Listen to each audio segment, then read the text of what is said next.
So this morning I'm thinking a bit about superhero stories, the stories that we tell ourselves in the superhero tales. You take your pick, whether it's Superman or Batman or Wonder Woman or Captain America or Captain Marvel. Whichever story you find interesting, the story is largely the same. Some bad guy does bad guy things. The hero comes along and saves the day, and then the story ends. But do you ever wonder what happens next? What happens to all those thousands of people once they've been rescued from invasion or catastrophe? No, I assume most would just simply go back to the regular and ordinary rhythms of life. Superman flies off and they'd go back to mowing their lawns, greeting their neighbors, doing groceries, and so on and so on. Most people, after they've been rescued, would simply go back to an ordinary life. The big hero moment does not eliminate the need for ordinary faithfulness.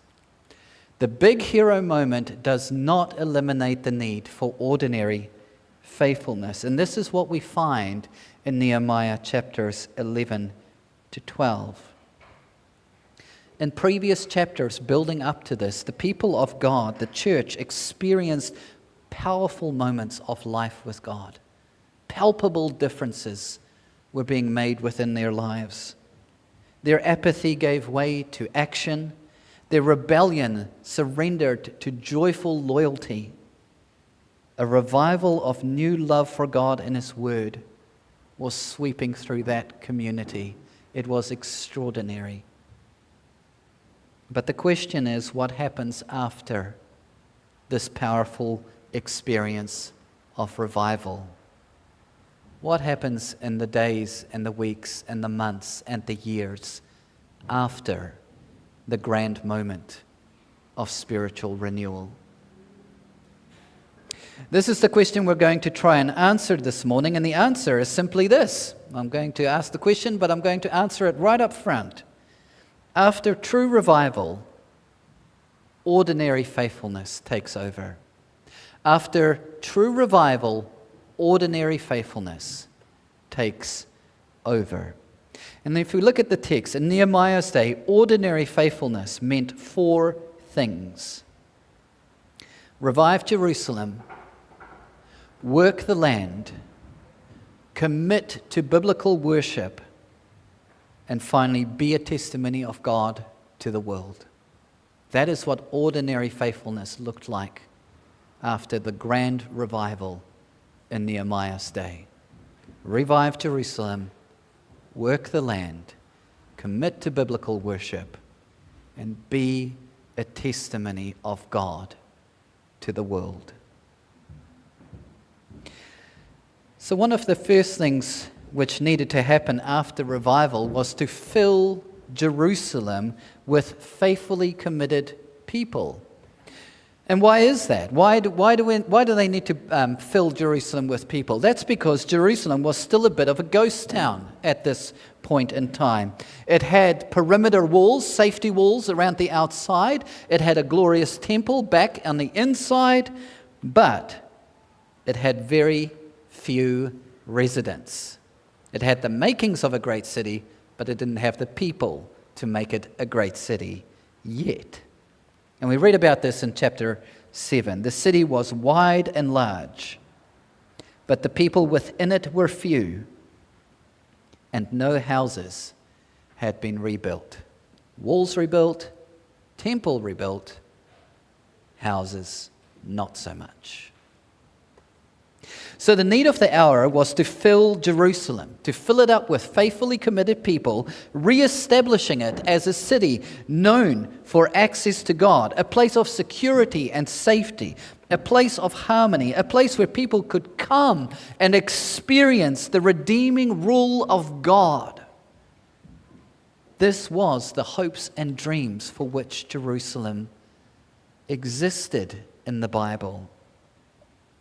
Even the psalmist thought of Jerusalem as a place that is bound firmly together, to which the tribes of the Lord or the nations of the world would go to give thanks to the name of the Lord.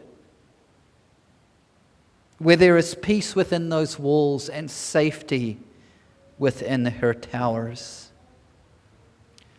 In biblical terms and in Bible thinking, Jerusalem was supposed to be an extraordinary city, a beacon of light to a spiritually dark world. But it couldn't be this city without faithfully committed people. Whatever you want to say about Jerusalem in the Bible, it couldn't be that if there aren't going to be any people committed to that vision for Jerusalem. And this brings us to verse 1. The leaders of the people lived in Jerusalem, and the rest of the people cast lots to bring 1 out of 10 to live in Jerusalem, the holy city, while 9 out of 10 remained in the other towns. Think about that. That is 1 out of every 10 families drawn by lottery to move, to get up and move, to begin a new life in Jerusalem. And what's interesting about this, I don't know what you think about a lottery system like that and allocating people to cities and missions and all that sort of stuff. But what's interesting about all of this is that the people who did get up and move did so willingly. Verse 2. The people blessed all the men who willingly offered to live in Jerusalem. And there's a lesson here for us. When a community experiences a powerful moment of life with God, like a revival, if that happens within a community of God's people, some people in that community may be called to get up and go. To go to a mission field, to go do hard things, to join and support a gospel work somewhere. James Fraser was one such example, and he is just one example among thousands and thousands we could choose from in the history of the Christian church. James Fraser lived in the early 1900s, and he lived in the UK, where there were a number of great revivals taking place in that land. And during one of these revivals, James left his career in London. He was an engineer, of all things. Good engineer. But during this revival, he packed up and he left London and his career to get up and move to inland China as a missionary, sent to evangelize and build up a church to become another beacon of God's goodness in that nation.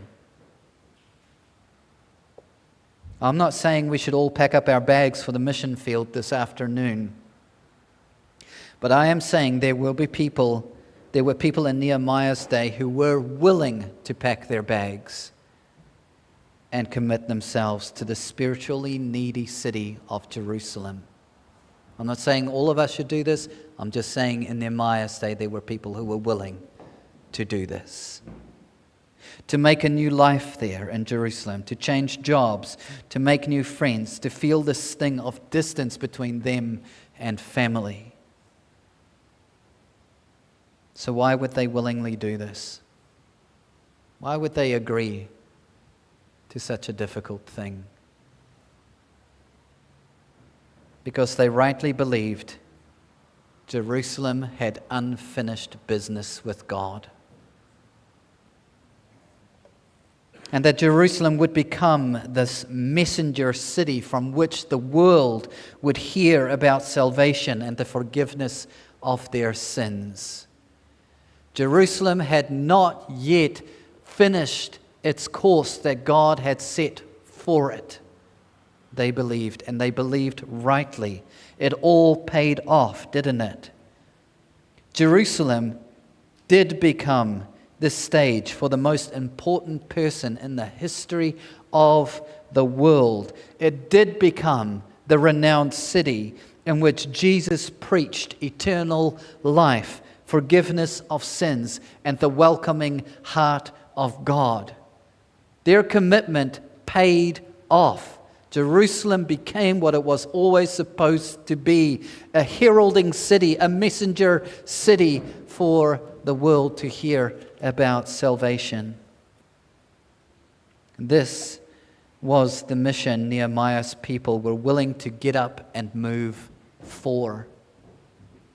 They moved to be a small part in God's mission of establishing His kingdom here on earth. That said, not everyone is called to get up and move. Not everyone is called to get up and move. In fact, most were called to an ordinary faithfulness of working the land in the surrounding towns and villages. 1 out of 10 were called to get up and move. Everyone else was told, why don't you stay behind and work? Work an ordinary day. Work the fields that you have. Build new fields. Work productively with the tools that you have. Look at verse 25 with me. As for the villages with their fields, some of the people of Judah lived in Kiriath Arba and its villages, and in Dibon and its villages, and Jekabzeel and its villages, and so on and so on and so on. If you're going to keep reading, you're just going to get the same kind of pattern and rhythm fleshing itself out. And it may seem a bit annoying to us, doesn't it? For all these names and places that we have to work our way through in the Bible. So annoying. Why can't you just condense that and just say, look, the villages and the places? Why do we have to trek through it in such detail?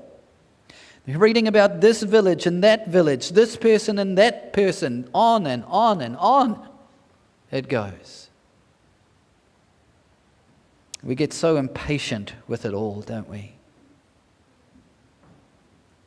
But in our impatience, we actually miss the point of all these names and places and people. Nehemiah goes on and on and on about people and villages and settlements, not to annoy us, but to help us remember. This was God giving His people another bite at the apple, another opportunity to experience an old and ancient promise of their people, that His people will be a people with a land to call their own. That's why we're going on about people and places. It's to remind us God is making good on an old promise. He is giving them another bite at the apple, another taste of a people who have a promise. Little by little, God was giving them back what their forefathers frittered away through apostasy. God was letting them enjoy something of the good promise that He once made to Abraham, to your offspring, I will give this land. Now, of course, as we come into the New Testament, we realize that the land promise was only but a seed, wasn't it? The promise got bigger and better for God's people by the time that Jesus spoke on these things. And Jesus said, "Blessed are the meek, for they shall inherit the earth." The Apostle Paul said the promise to Abraham and his offspring is that he would be heir of the world. It is a bigger and better promise by the time we get to Jesus. By committing themselves to the ordinary faithfulness of working the land, the people in Nehemiah's day were enjoying a small foretaste, an entree, an appetizer of the greater promise that Jesus made to His followers. Just an entree, just an appetizer for the greater gospel promise that we now enjoy. Now, the things that happened after their revival was not only about filling up Jerusalem with faithfully committed people, or about a foretaste of God's promise in a land to call their own. It's not just about those two things, though it is that, but it's not only that. When genuine revival hits, the people who are truly impacted by that revival gravitate to hearty biblical worship. If you want to know if a revival was real, look at the fruit that it produces downstream. What becomes of the people when the high and the buzz of the revival is no longer there? We see traces of this in chapter 12. There was celebrations, singing, gathering, purifications, thanksgivings, all under the direction of leaders like Nehemiah and Ezra. And the key verse I want us to look at is verse 43. They offered great sacrifices that day and rejoiced, for God had made them rejoice with great joy. The women and children also rejoiced, and the joy of Jerusalem was heard far away. If you read those verses, it's pretty obvious how fervent their worship was. We live a couple of blocks back from Claudelands, and when the big bands come to play, we can hear them well into the night. But here in Jerusalem at this time, the estimates are there's between something like 10 to 12,000 people, women and children included, without any electronic amplification. And the joy of Jerusalem was heard far away. Not just 2 blocks, not just 3 blocks. Far, far away. It was big worship. It was glad worship. And the text says they offered great sacrifices that day and rejoiced, for God had made them rejoice with great joy. True, it can be hard to know if a Presbyterian has got great joy or is rejoicing in worship. I'll own that. But in Jerusalem, there was no guessing that day. No one is guessing, hey, are you rejoicing? Are you happy about God? Do you give thanks to Him? Are you praising Him? There's no guessing. No one is hiding anything under a pan-faced attitude towards God. Great joy marked the occasion. And we have to wonder, don't we? How did they manage this great joy? How does it happen? I mean, many of us find joy in worship hard to come by. It's like this elusive dream that we keep chasing, hoping that we'll catch one day. But let me put it to you. These people found great joy in their worship because they were able to name the things that God had done for them. They were living with a living memory of God's goodness to them. They were the people whom God brought home from Persia. And then He gave them land. And He restored their worship through Ezra. And He restored and rebuilt their city through Nehemiah. He renewed their religious affections so much that they pledged an oath to God together. They said, together we will not neglect the house of our God. We pledge it. We make a promise. Such was the renewing of their religious affections toward God. Their great joy was no artificial emotionalism. They were really, really pleased for all they had seen and experienced of God's goodness in their lives. This is how God made them glad. Did you notice that in the text? It says that God made them glad. He gave them good things to enjoy as His people. And I suggest the same is true for us. When we remember all that God has done for us, or maybe for someone that we love and know and are close to, a certain gladness dawns on us, doesn't it?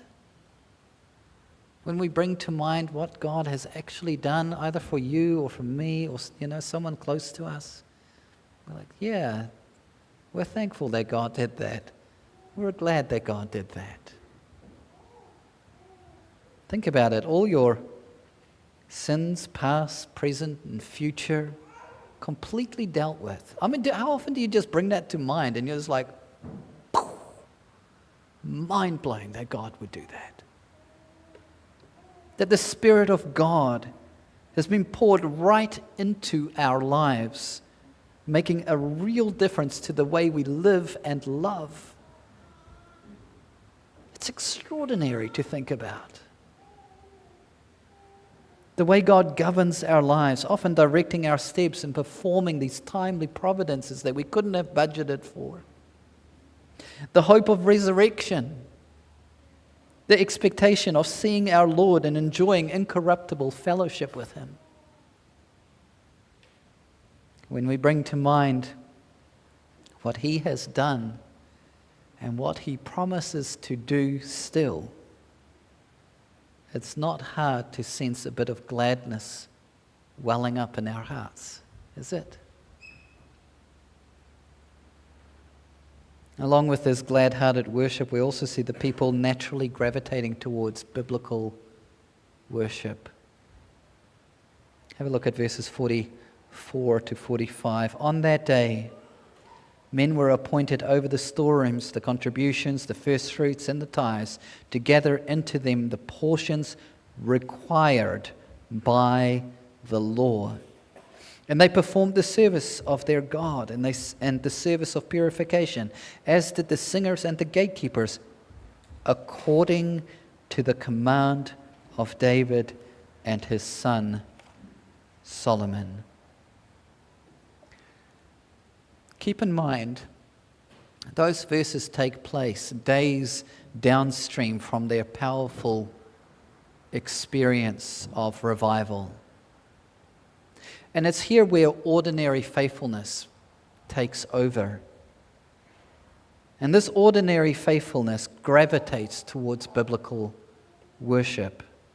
Worship that is tethered to the Bible. You see this in the text, don't you? They have this extraordinary revival break out amongst them. And then what do they do next?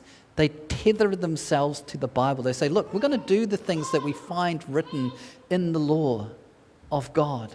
What David instructed us to do, we're actually going to do it. We are binding ourselves in our practice of worship to the Bible. They are going to go and see what God requires and prescribes. And then faithfully and glad-heartedly, they're going to keep in step with God. This is what the days and weeks and months and years after true revival looks like. It is a people committed to ordinary faithfulness, filling their cities, making most of the work that God has given them to do, and establishing a pattern of biblical worship in their communities. Very lastly, all of this, everything that we've been talking about this morning, is not merely this preservation instinct kicking in, huddling around the good times of our recent past, keeping it all in-house and to themselves. This is not what the community is doing here. The ordinary faithfulness that kicks in after revival is outward-looking faithfulness. It is faithfulness that wants to welcome other people into our experience and knowledge of God also. Look at the beginning of chapter 13 with me. On that day, they read from the book of Moses in the hearing of the people. And in it was found written that no Ammonite or Moabite should ever enter the assembly of God. As soon as the people heard the law, they separated from Israel all those of foreign descent. If this is our first time with the Bible, if this is the first passage we might read, on the surface it sounds like some weird ethnocentric religious diktat, doesn't it? A declaration that only the pure-blooded Israelites could know and worship God. But that's not what's going on here. This is not what's going on here. Throughout Nehemiah, we have been reminding ourselves that ethnic mixing in Israel was actually religious mixing in Israel. Ethnic mixing was religious mixing, which produced a weakened worship, a lesser loyalty to God as they mixed their religion with the religions of the nations around them. It was compromise, rendering Israel, the nation that was supposed to be this holy and upright nation, less holy and upright. They were like juice, becoming less flavorsome the more water was being added to them. This is the problem being addressed in verses 1 to 3. Israel, having experienced a powerful moment of revival, moved toward an ordinary faithfulness by unmixing and decluttering their loyalties toward God. This is what ordinary faithfulness looked like.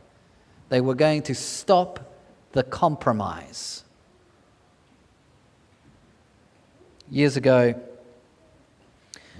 I had a tank of a car.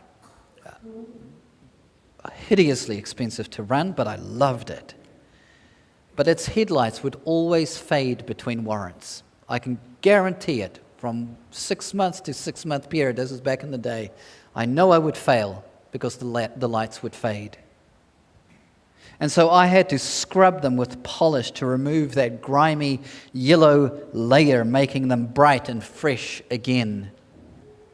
This is how Israel would renew their living testimony of God to the world. This is how they would regain their credibility and brightness as God's people in a sin-darkened world. The way to do that, though, is to scrub off layers of compromise toward God and His Word. They would have to get busy, scrub the compromise out of your community. Might I suggest this is what ordinary faithfulness would look like for us as well? It's not an extraordinary thing God is asking of us. This is what ordinary faithfulness looks like. To detect and then delete the compromises we make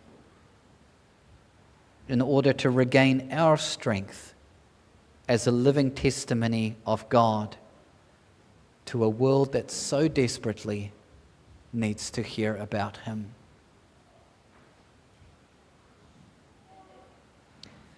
Look, the question of the hour has been, what happens after revival? What do we do next after the powerful moment of spiritual renewal fades? The answer given in these chapters is this: after true revival, ordinary faithfulness takes over. In Nehemiah's day, it meant reviving Jerusalem, working the land, committing to biblical worship, and then becoming a testimony of God to the world. We are not so different. We are not so different. Most of our lives are going to be spent in an ordinary faithfulness toward God.